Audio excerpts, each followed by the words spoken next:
आपके सामने भाई डॉक्टर पॉल दिनकरन द्वारा राजमुंद्री पार्टनर्स मीट में दिए गए संदेश को पेश करते हैं। इसे देखें और परमेश्वर के आशीषों को प्राप्त करें। In the scriptures, इस वचन में there was a man called Peter who received this peace. पतरस नाम का एक व्यक्ति था जिसने इसी शांति को प्राप्त किया।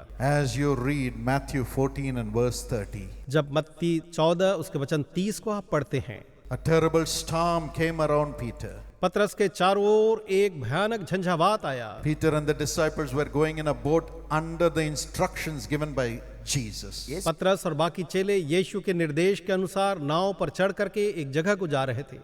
Jesus was not there. यीशु वहां नहीं थे, He was praying. वो प्रार्थना कर रहे थे। But they obeyed Jesus and went into the waters through the sea. यीशु की आज्ञा का पालन करते हुए वो समुद्र में आगे बढ़ते गए And the storm arose. और तूफान आया The winds were heavy. और तूफानी हवाएं बहीं। But then Jesus was walking on the water towards them. लेकिन यीशु उनके लिए पानी पर चल कर आ रहे थे। They thought he was a ghost. उन्हें सोचा ये तो कोई भूत है, But Peter said, "It is the Lord." लेकिन पतरस ने कहा ये प्रभु है। And he said, "Lord, if it is you, let me walk on the water and come to you." और उसने कहा प्रभु तू ही है तो मुझे आज्ञा दे मैं तेरे पास चल करके आऊं। Jesus said, "Come." यीशु ने कहा आ। And Peter walked on the water. पतरस पानी पर चलने लगा। But suddenly he removed his eyes from Jesus. अचानक लेकिन उसने अपनी आंखें यीशु से हटा ली Turned his eyes towards the roaring seas, the waves and the winds.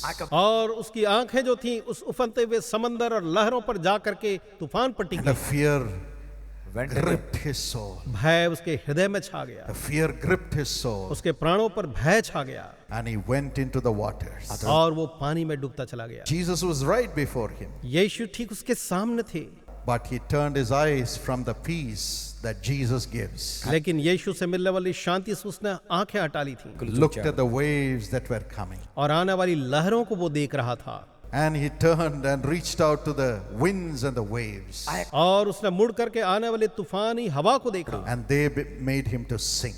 और उनने उसे डुबा दिया। Even today, आज भी प्रियो, a spirit of fear may be tormenting you. भय की एक आत्मा आपको शायद सता रही होगी। The Holy Spirit told me that many of you have the spirit of fear. पवित्र आत्मा ने मुझे बताया आप में से अनेकों में भय की आत्मा है। You're looking at your problems. आप अपनी समस्या को देख रहे And हैं, you're saying, what will happen to my future? आप कह रहे हैं मेरे भविष्य का क्या होगा। Oh, my friend has gone up in life. ओ मेरा मित्र तो जीवन में आगे बढ़ गया, I'm still in the waters. मैं अभी भी पानी में ही हूँ, I'm still in the storm. मैं अभी भी झंझावात में हूँ। Oh, my friend has financial blessings.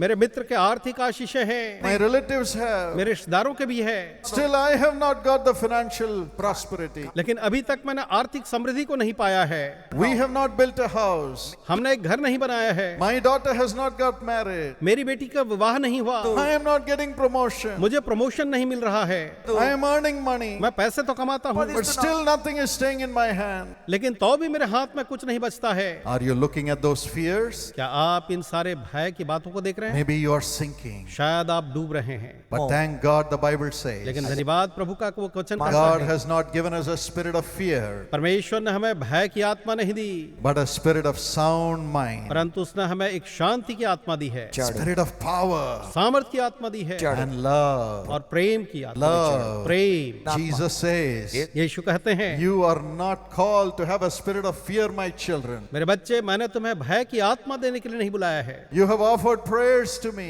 तुमने मुझे प्रार्थनाएं अर्पित की हैं, You have offered thanksgiving to me. तुमने मेरे लिए धन्यवाद अर्पित किए हैं। Look to me. मुझे देखो, Look to me. मुझे देखो, Don't look at the storms around you. अपने पास के तूफानों को मत देखो, Don't look at the problems around you. अपने आसपास के समस्याओं को न देखो। You belong to me. ओ तुम मेरे हो, You are my partner. तुम मेरे सहभागी हो। You will have to walk in this world of tribulation. तुम्हें इस क्लेश के संसार में चलना तो होगा, But turn your eyes to me. लेकिन तुम्हारी आंखें मेरी ओर रखो। I will hold you. मैं तुम्हें थामूंगा, I will hold you. मैं तुम्हें थामूंगा। Let's pray, my friends. आइए मेरे दोस्तों हम प्रार्थना करते हैं। Precious Lord, बहुमूल्य प्रभु, reveal yourself to your children. अपने आप को अपने संतानों पर प्रकट कर Let them see you now. और ये अभी तुझे देखने वाले हो जाएं। Father, let them experience your love. हे पिता, ये तेरे प्रेम का अनुभव करने वाले हो जाएं। Embrace your children and kiss them. हे प्रभु, तो अपनी संतानों को गले लगा ले और इन्हें चूम ले प्रभु। Father, suck their sorrows out of their spirits. और प्रभु इनकी आत्मा में जितना भी दर्द है, दुख है, सब निकाल ले। Take away every guilt, हर एक दोष भावना को दूर कर दे। every pain and sorrow of their sinful actions. Let it leave them right now in Jesus' name. इनकी पाप में आदतों के कारण जो भी दर्द है, दुख है, जो सारी परेशानी है, दुर्दशा है, सब दूर हो जाए यीशु के नाम में।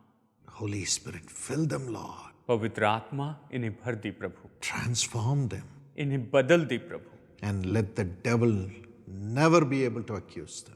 और शैतान इनके ऊपर फिर कभी दोष न लगाने पाए, No one be able to accuse them. और कोई भी इन पर दोष न लगाने पाए। Let your love wash their sins away. और प्रभु तेरा प्रेम इनके पापों को धोकर दूर कर दे। Lord Jesus, प्रभु यीशु, take away every addiction. हर एक बुरी लतों को दूर कर प्रभु, Take it out of their spirits. इनकी आत्मा से इसे दूर कर। Let all those cravings stop, और ये जो सारी तलब जो इनके अंदर उठती है, ये रुक जाए, and let thy Holy Spirit give them peace. और तेरी पवित्र आत्मा इन्हें शांति देने पाए। Give them the strength to work very well from today. प्रभु इन्हें बल दे कि आज से बहुत अच्छी तरीके से काम कर सके, And let them study very well, और ये बहुत अच्छे से पढ़ाई करें, work very well, बहुत अच्छे से काम करें, live in the family very well, परिवार में बहुत अच्छे से रहने वाले have हों, a prosperous future. और एक उज्जवल और बहुत ही तेजों में संपन्न ऐसा भविष्य हो। Lord, give them the grace to give their best offering to you प्रभु इन पर अनुग्रह कर कि ये अपनी सबसे अच्छी भेंट तुझे देने वाले हो जाएं, and prosper in that. और इन्हें तू संपन्न बना, In Jesus' name. यीशु के नाम में। Amen.